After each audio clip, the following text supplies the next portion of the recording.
अस्सलाम वालेकुम viewers, welcome back to my YouTube channel. आज के इस वीडियो में हम आपको बताएंगे मुस्तकीम नाम का मतलब क्या है।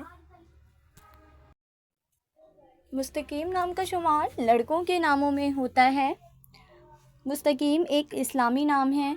मुस्तकीम नाम की इब्तदाई तारीख अरबी ज़ुबान से निकलती है। मुस्तकीम नाम के अफराद के लिए खुशकिस्मत नंबर 5 माना जाता है। माहिरीन के मुताबिक मुस्तकीम नाम के लड़के बहुत बहादुर होते हैं।